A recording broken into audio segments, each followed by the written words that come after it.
आजची ही कथा आहे एका छोट्या गावात राहणाऱ्या रिया आणि तिच्या देवर कार्तिकची. वरून सगळं साधं, शांत आणि प्रेमळ वाटतं, पण एका छोट्या गैरसमजामुळे त्यांच्या आयुष्याचं वळण कायमच बदलतं. त्या सकाळी रियाची तब्येत थोडी बिघडली होती. घरात कोणी नव्हतं. पती रोहन परदेशात नोकरीसाठी गेला होता आणि घराची सगळी जबाबदारी तिच्याच खांद्यावर होती. किचनमधून आवाज आला. भांडी खाली पडली होती. कार्तिक वरच्या मजल्यावरून खाली धावत आला. "भाभी, सगळं ठीक ना?" रिया थोडा हसत म्हणाली, "हो कार्तिक, काही नाही, फक्त थोडं कंबर दुखते." कार्तिक काळजीत पडला. "अरे देवा, औषध आणू का? गरम पाणी देतो?"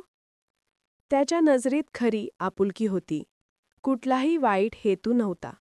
पण त्या काळजीच्या स्पर्शानं रियाच्या मनात काहीतरी हललं. ती म्हणाली, "नको रे, बाम लावते. मी थोडा बरं वाटेल." दिवस पुढे गेला, पण कार्तिकनं ती गोष्ट मनावर घेतली. दुपारी त्यानं पुन्हा विचारलं, "भाभी, बरं वाटतंय ना?" त्या काळजीत रियाला एक सुकून वाटला. किती दिवसांनी कोणीतरी माझी काळजी घेतोय. त्या दिवशी त्यांच्या दोघात काही विशेष घडलं नाही, पण नजरेतलं काहीतरी बदललं होतं. एक साधं नातं भाभीत आणि देवरातलं न बोलता एक वेगळी भावना निर्माण करत होतं. संध्याकाळी रिया अंगणात बसली होती. कार्तिकनं पाणी आणून दिलं. "भाभी, तुम्ही थोडा विश्रांती घ्या. घराचं सगळं मी पाहतो." रिया त्याच्याकडे पाहत म्हणाली, "तू खूप बदललास कार्तिक. आधीसारखा खोडकर राहिला नाहीस." कार्तिक हसला. "जबाबदारी शिकवते भाभी, आणि तुमचं मार्गदर्शन मिळालं म्हणून शिकताय." त्या क्षणी दोघेही शांत झाले, पण हवेत काहीतरी वेगळं होतं. कदाचित गैरसमजाची पहिली सावली. त्या दिवशीपासून घरात काहीतरी बदललं होतं. वहिनींच्या चेहऱ्यावरचं ते हलकं हसू आता विरून गेलं होतं. त्या सतत विचारात असायच्या आणि मी जरा काही बोललो तरी लगेच चिडचिड करायच्या. मला काहीतरी बिनसलंय हे जाणवत होतं. एका सकाळी मी पाहिलं, वहिनी अंगणात बसून पाण्याचा हंडा भरताना दूरवर बघत होत्या. त्यांचा चेहरा फिक्कट झाला होता. मी विचारलं, "वहिनी, बरं वाटतंय का?" त्या माझ्याकडे बघून म्हणाल्या, "हो, काही नाही कार्तिक, थोडं डोकं दुखतंय." पण त्या आवाजात काळजीपेक्षा जास्त ताण होता. त्या दिवसापासून घरात शांतता पसरली. दादा, मोठा भाऊ कामानिमित्त गावाबाहेर गेले होते. वहिनी एकटाच सगळा सांभाळत होत्या. मी त्यांना मदत करायचो, पण त्यांनी माझ्याकडे पाहणंच कमी केलं होतं. जाणवत होतं काहीतरी न सांगता राहिलंय. रात्री कधी-कधी त्यांच्या खोलीतून हलकासा रडण्याचा आवाज यायचा. मी दारापाशी उभा राहायचो, पण आत जाण्याची हिंमत होत नव्हती. मला वाटायचं कदाचित त्या दादाला आठवून रडत असतील. पण हळूहळू तर रडण्याचा आवाज माझ्या मनात प्रश्न बनला. त्यांना नेमकं काय झालंय? एक दिवस गावात अफवा उठली. दादा काही कारणाने परत येणार नाहीत. त्यांचं काम बंद पडले. काही जण म्हणाले ते परदेशात गेलेत, तर काही म्हणाले ते कोणाशी तरी वादात सापडलेत. वहिनींच्या डोळ्यात मात्र आता कायम भीती दिसू लागली. त्या रात्री त्यांनी पहिल्यांदाच माझ्याशी नीट बोललं.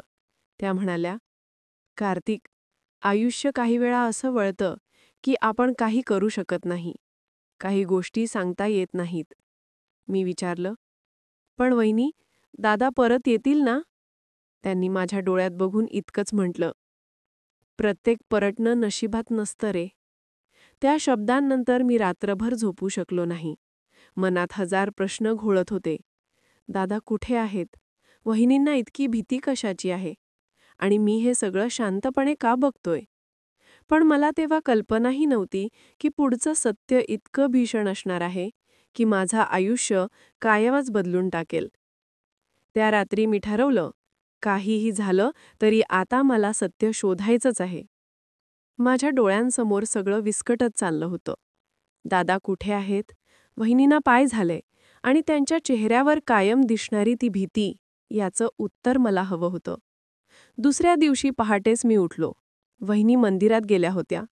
त्यांच्या खोलीत पाऊल ठेवताना माझं मन धडधडत होतं. खोलीत सर्व काही नेहमीसारखंच दिसत होतं. पण कपाटाच्या आतल्या खालच्या कप्प्यात एक जुना लिफाफा होता. त्या लिफाफ्यावर दादाचं नाव होतं, राजेश पाटील. मी तो हळूच उघडला. आत काही कागदपत्र होती. त्यात एक चिठ्ठी. जर मी परत आलो नाही तर कोणावरही विश्वास ठेवू नकोस. ते शब्द माझ्या हातून तो कागद थरथर कापत खाली पडला. मी घाबरलो. हे शब्द म्हणजे काय? दादा कुठे गेले होते आणि त्यांनी असं का लिहिलं होतं? तेवढ्यात वहिनी मागून आल्या. त्यांनी मला पाहिलं आणि एकदम गोठल्या. काही क्षण शांततेत गेले. मग त्यांनी हळू आवाजात विचारलं, "तू काय वाचलंस कार्तिक?" मी गोंधळून म्हणालो, "वहिनी, दादा कुठे आहेत? हे सगळं काय आहे?" त्या खुर्चीवर बसून आणि डोळ्यात पाणी येऊन म्हणाल्या, "राजेश व्यवसायात फसलाय. काही लोकांनी त्याला धमकी दिली होती. त्यानं मला सांगितलं होतं, जर काही झालं तर सगळ्यांना सांगू नकोस. पण आता वाटतंय तो परत येणार नाही." त्यांचा आवाज थरथरत होता. माझ्या मनात एकाच वेळी राग, दुःख आणि गोंधळ उसळला. पण मला जाणवलं, वहिनी हे सगळं आतल्या आत सहन करत होत्या. त्या फक्त घाबरलेल्या नव्हत्या, तर तुटलेल्या होत्या. त्या रात्री मी घराच्या अंगणात बसलो होतो. आकाशात पूर्ण चंद्र होता. मनात दादाचे शब्द घुमत होते, "कोणावरही विश्वास ठेवू नकोस." मग मला अचानक आठवलं, दादाने व्यवसायाच्या लोकांशी व्यवहार केले होते. त्यांचं गाव जवळच होतं. कदाचित सत्य अजून तिथेच लपलेलं होतं. मी ठरवलं, आता मी गप्प बसणार नाही. या घराचं गुपित, दादाचं भविष्य आणि वहिनींचं दुःख हे सगळं उघड करायचं. कारण कधीकधी सत्य शोधणं म्हणजे स्वतःचं आयुष्य बदलणं असतं. आणि मी त्या बदलासाठी तयार होतो. अशा कथांसाठी आपल्या चॅनेलला नक्की सबस्क्राईब करा.